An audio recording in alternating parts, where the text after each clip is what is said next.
आज आपण त्यांच्याकडे आलो. त्यांनी सांगितलं की इथं कुठं राहण्यासाठी सुद्धा योग्य प्रमाणे नाही आहे.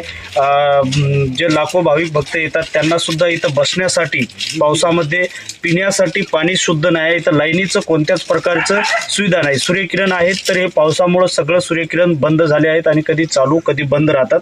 आणि पूर्णपणे इकडे तुम्ही बघू शकता, हा पूर्ण जंगल आहे आणि जंगलामध्ये हा विष्णू मंदिर आहे. पूर्ण जंगलामध्ये आहे आणि या प्रकारचं जंगल आहे. आणि बघितलं आपण तर मंदिरामध्ये कोणत्याच प्रकारचं रंगरंगोटी नाही, या मंदिरावर कोणता कलर नाही, काहीच नाही. तर शासनाने इथं खूप काही पैसा दिला आहे, परंतु शासनाने इथे अनेक पैसा दिला, परंतु हा पैसा जातो कुठं आणि या पैशाचा गैरव्यवहार खूप काही झाला आहे. इथल्या स्थानिक पुजारी व गावकऱ्यांचं म्हणणं आहे की आजपर्यंत इथं कोणत्याच पद्धतीचा विकास झाला नाही. तर इथे आपण पुजारींच्या माहितीनुसार हा व्हिडिओ आपण बनवत आहोत. तर नक्कीच कमेंटमध्ये सांगा. आपल्याला प्रत्येकांना सुद्धा हेच सांगणं आहे की इथं कुठंतरी विकास झालं पाहिजे.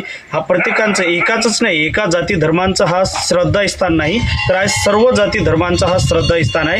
तर सर्वांनी मिळून या विष्णू मंदिरसाठी आवाज उचलावं. अनेक आंदोलन आपण वेगवेगळ्या क्षेत्रासाठी करतो, परंतु हा एक श्रद्धास्थान आहे आणि इथं वन विभाग आणि पुरातन विभाग हे दोन्हीही एकमेकावर ढकलत आहेत असं इथच्या स्थानिक पुजाऱ्यांचं व स्थानिक लोकांचं म्हणणं आहे.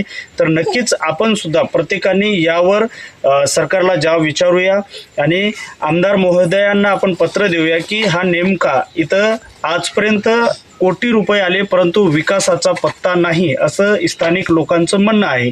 तर यासाठी तुम्ही नक्कीच कळवा आम्हाला की यावर काय आपण झालं पाहिजे काम आणि केलं पाहिजे. राम राम.